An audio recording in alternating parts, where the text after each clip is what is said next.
Don, you ready to rant? Empowerment. Everybody wants to be empowered. Women want empowerment. Italians want empowerment. Jews want empowerment. Blacks want empowerment. Give me a fucking break. You would think we're the weakest nation in the world. Do you know what an American cultural concept empowerment is? It's mind-boggling to me. I mean, we do Tai Chi, yoga, Buddhism, Zen, Rant, blend. It's, you know, I walk around and I see these young kids, right? And they've got, you know, these Japanese, Chinese little tattoos on their arms. And I'm thinking, do you think in Japan or China, they got young millenniums walking around with live free or die? I don't think so. I mean, what is it about our country that makes us all think that we have no power? I mean, you know, my first experience with Eastern concepts when I got out of school, way back in the never days, was when this whole thing with Buddhism was starting. And so I went to this, I don't know, lecture or class or whatever thing. I was young, and there was this beautiful girl, I mean, drop dead gorgeous. And she looks at me and she says, do you know, if you just chant, Nam Myoho Renge Kyo, Nam Myoho Renge Kyo, you can get anything you want. So, naturally, I looked at her and I said, Nam Myoho Renge Kyo, Nam Myoho Renge Kyo. I really want to fuck you. Now, she was taken a little aback. And she said, well, you know, that's not what you want. And I said, no, really, this is what I want. Now, she didn't say I can get anything I need. Then we could get into some kind of philosophical debate about need or want. She said want, and I definitely wanted to fuck her, you know. I don't even remember. I think I got her number or something. So it turns out I actually did do some chanting. But so it sort of kind of turned me right off because I saw immediately I wasn't getting everything I wanted just by chanting Nam Myoho Renge Kyo. You know, and decades later, this whole phenomenon about yoga is popped up, and especially with women. Women just love yoga. It's very spiritual and fulfilling and whatever the fuck it is that's going on ahead. You know, and I listen, I went and I took some yoga. I mean, I think it is a great physical activity. It's a wonderful exercise. But I think any exercise is a wonderful exercise. And basically any exercise you're doing is achieving the same results. You're releasing dopamine, endorphins. You're going to be feeling good about yourself. But I got to tell you, if the instructor, who is some chick usually, with a great ass, that's right away distracting, except for you're supposed to be centered. But let me tell you something. In most classes in yoga, it's about 85% women, 3% hippie dudes, 2 guys who are friends that are in opposite ends of the court because they don't want to seem like perverts.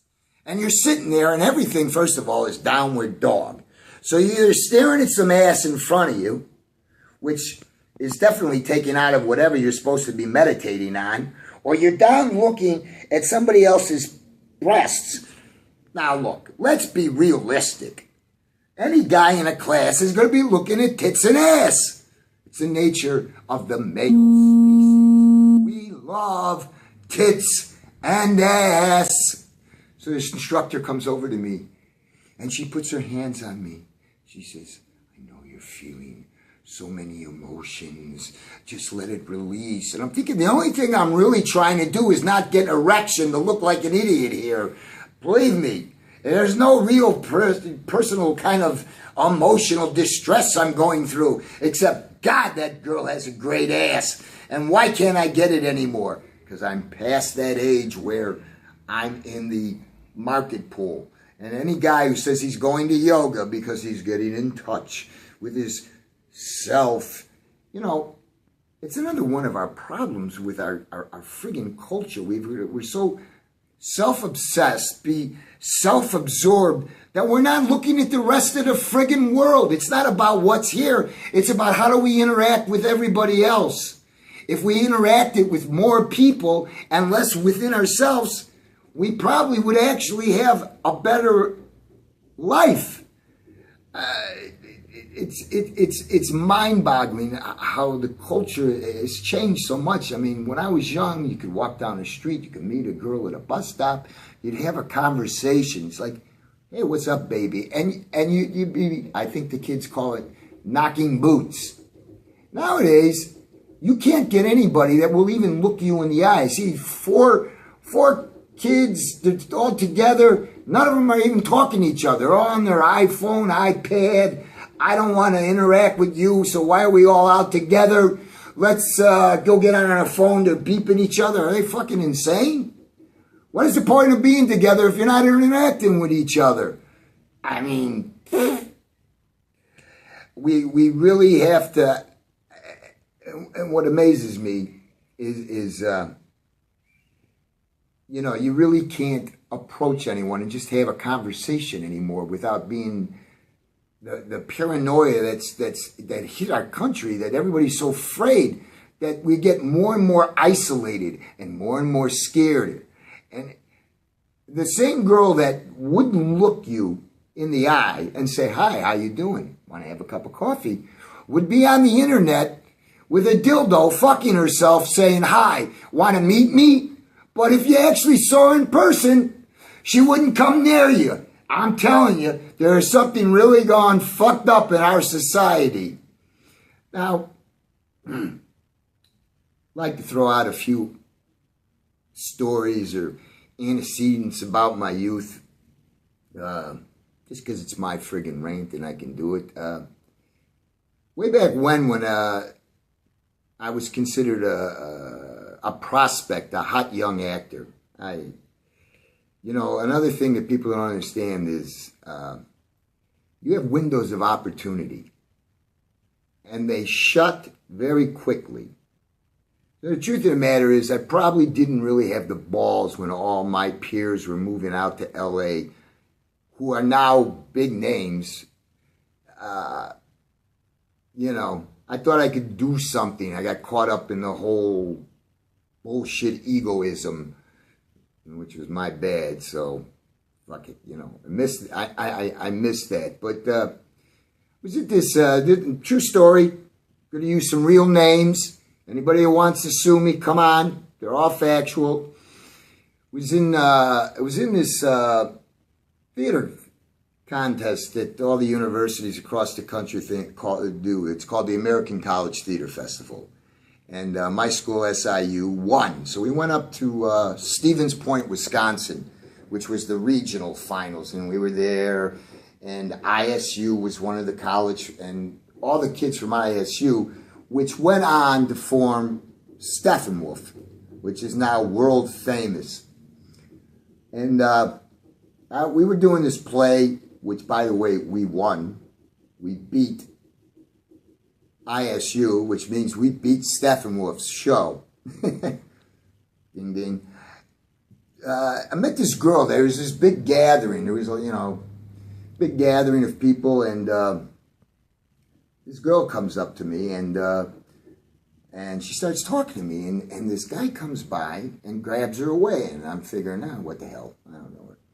Then she comes back again, and she starts talking to me, and the same friggin' guy comes back and pulls her away. Third time it happens, I look at the guy and I say, hey man, look, you're going to know her forever. Why don't you let her talk to me? So he throws a beer in my face.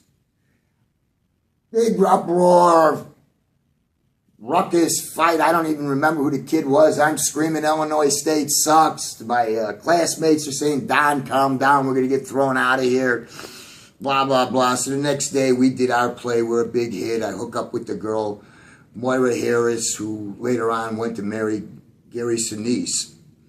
So the story even gets funnier. She invites me up to visit her. So I hitchhike with a friend up to ISU from SIU. You could do it. Back then, see, people actually hitchhiked hundreds of thousands of miles. Now nobody would even consider it. Talk about advancement in our culture. So I get up to her house, and she welcomes me, opens the door, sits down. We're sitting in the living room, and this guy comes in who I don't know, and he goes in the kitchen. He starts breaking the furniture, and he's tearing up the pies. And I look at my friend, and I say, you think we should do something? He says, nah, it's not our house. So the guy leaves, and Moira comes out. I said, Moira, where were you? She goes, in the closet. I go, what are you doing in the closet? She goes, it was my boyfriend. I go, your boyfriend? You invited me up here, and you got a boyfriend? He goes, well, he was supposed to be in Chicago. So, long story short, I said there was a theater community back then. We played softball. We were drinking at a place called the Ginger Man. There was this actor I was hanging out with a little bit. His name was Gary Cole. People probably, he's had a couple of TV series and a lot of movies. He's done a shitload of things. Great actor. And we were kind of buddies at the time. And I told that story to him. And he looked at me and he says, Don, do you know who that guy was? And I said, no, Gary, who was it? He goes, it was me. Now that's almost the end of my rant, but I'm going to tell you, in our culture, what is real empowerment is that you all have the power to do everything and anything you want.